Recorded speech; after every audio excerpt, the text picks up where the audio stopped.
Welcome back to Weekend Prime, and today we are discussing health and fitness, and especially in this festive season where people tend to indulge in a lot of non-activity and in a lot of other festivities, and they might forget about keeping fit. And we all know that health is a state of well-being, free from injury and illness, including mental well-being. There are many ways to achieve health, and physical fitness is one of them, especially in this day and age where non-communicable diseases such as diabetes and hypertension threaten to claim the lives of many. Physical fitness is achieved through proper nutrition, physical exercises, and rest. This is our focus tonight: fitness and health, particularly in this festive season when you may be tempted to take a backseat and enjoy the holidays. And with me in studio, and we'll start by demonstrating some of the exercises that you can do at home, especially now, just to keep fit. I have Collins Adika, who is a fitness instructor and a fitness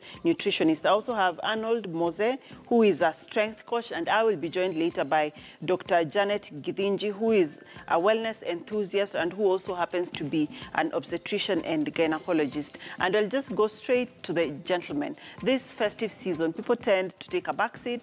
No one wants to go to the gym, no one wants to exercise. They just want to have a laid-back holiday season. What are some of the exercises that people can actually engage in while at home so as to just continue keeping fit, and why should they continue doing these exercises? So basically the first thing is whatever that you're going to show is the basic movements that you can do at home, but then again, they're supposed to be improved after a while. So even if you're going to see what you're going to demonstrate today, you're supposed to progressively increase the chances of you having an improved movement, so that you can be able to improve your fitness capability. So whatever I'm doing to show you guys is the basics of it. Yes. Okay. Take the stage, please. Okay, with my colleague Collins. So basically, you're going to do 4 basic movements, whereby you're going to show you the compound movements when someone is doing a squat. So for example, what Collins is going to do is just going to come in front. Just move. Then you're going to do a body squat, whereby you use your own body weight. So imagine Collins is someone who's starting to work out. Right, so basically, for you to execute a complete squat, body weight squat, you need to stand shoulder width apart. Your legs should be shoulder width apart. Stick your chest out. Keep your back straight. Then basically just sit and up, all right? So sit and up. It's super easy. Now, if you're facing challenges or if you're finding it difficult to execute this with this kind of posture, you can incorporate something like a seat behind you. So what you do, you just put the seat behind you, stand straight, keep your chest out, back straight, sit on the seat slightly, get up, sit again, and up. All right, that's a squat. So basically, What does a squat help with?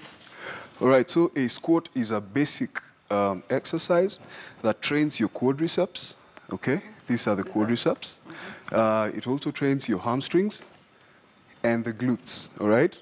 Yes. Okay. what most people don't know is if you do a squat well, you engage your abs. So most people will say, like, I want to do an ab exercise. Yes. This basic movement incorporates your abs muscles. So most of the time, people don't do the squats well, so they end up not using their abs correctly. If he can repeat, right, just go down on a squat. So if you see, if he don't engage his abs, definitely he will trample to the front. Yes. And that's not a squat movement. So the moment the abs are engaged, the squat movement is done correctly. So that's best of it. So the second movement, you're going to do a push-up. A push-up is going to engage your upper body muscles, whereby you're engaging your chest, and then your arms, where the triceps, the secondary muscle. So from a basic position, you're going to do an elevated push-up. So Colin is going to come back. On my knees? On his knees, and then use the apparatus to put on the hands. So he's not going to do a full push-up. For a basic person, you can start with that. So you can go into a knee position. All right. So what I'm going to show you is more of a modified push-up. This exercise becomes easier on this position. So this is an elevated push-up, all right? So just find something, assuming you're at home, all right? So you're on your knees, find something slightly raised. Go down to press-up position, stroke push-up position, all right? So basically yours is to stick your chest out, keep your back straight, and go down and back up. Down and back up, all right? And as he does that, Mose, what does this push-up help with? The push-up helps you to have your upper body balance, whereby your arms are able to support your shoulders and your chest is able to execute the muscles that are supposed to move. Some other time, if you don't do the push-up well, you end up hurting your lower back because the abs are not engaged. So what he has done is actually more difficult for someone who's just starting out because his upper body is lower and the lower body is elevated up, so which is hard. He's going to do a second motion that is easier, where he's going to be on the knee and then the upper body is going to be elevated a bit. So you can use... So still on this, then you... Well, so this is a modified push-up as well, but this time your upper body is elevated and your lower body is basically on the floor, all right? So yours is to So go is down this easier and up. for somebody who is Yes, starting this is the to work easiest. out? Yes, it's very easy and it's safe because it's all about being active but safe while doing it. So how many can one do at home? Basically, according to your fitness level, you're supposed to do at least 5. On the new push-up, you're supposed to do at least 5.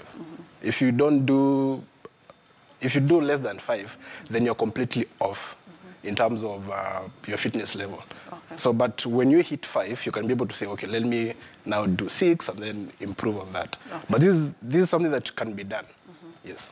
What other exercise are there that can actually be done at home? Yes, the third movement, you're going to do a lunge.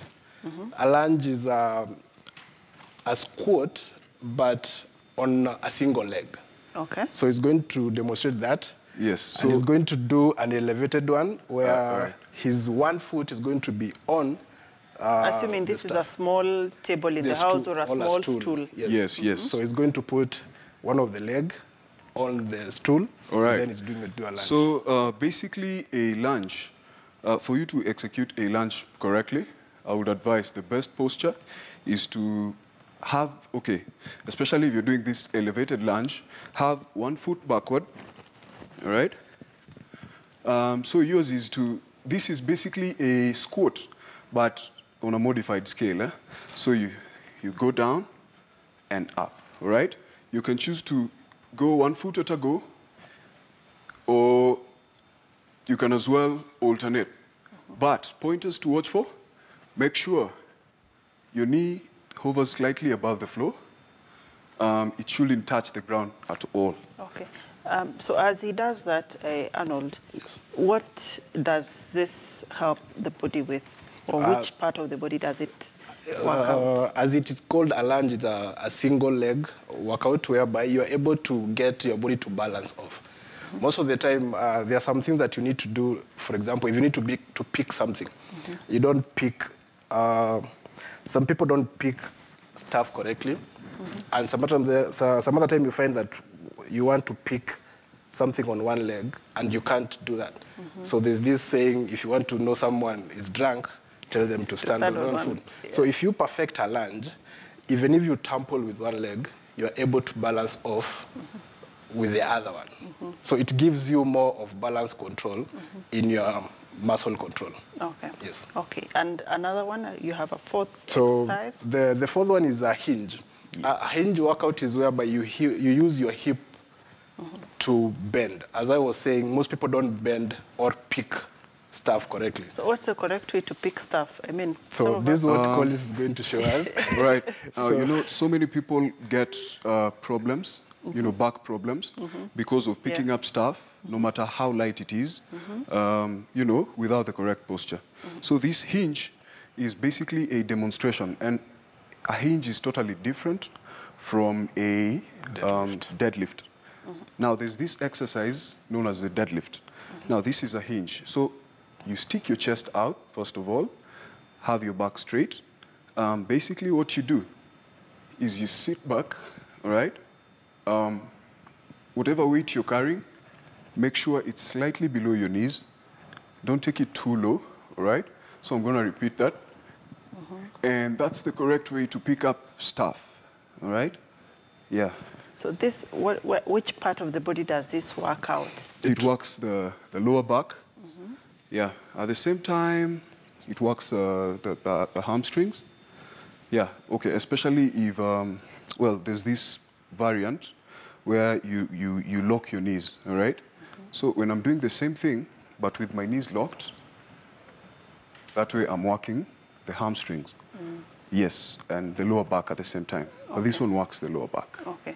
So are these just, can they also be done in the office, for example? Because, you know, many people spend lots of time sitting in an office from morning till evening. Are these also things that people can adopt and do in the office so as to just interrupt that long period of monotony of just sitting down? Yes, we assume your office is like your home. And for example, if you've been sitting for long, if you can just stand up and do the hinge, basically you're going to allow your lower back muscles to stretch a bit and then move. So with that, you are able to eliminate the contraction of the muscle in a single position for a long time. So the moment that you're leaving office, even if you try to pick something, your muscle is not going to have to move abruptly because at least you stood up and you did a hinge and your muscle is okay with the stretch. So it helps. Okay. Yes. And when people start, the first few days of starting a gym are usually quite difficult times where joints act up, muscles act up. Why is this the case?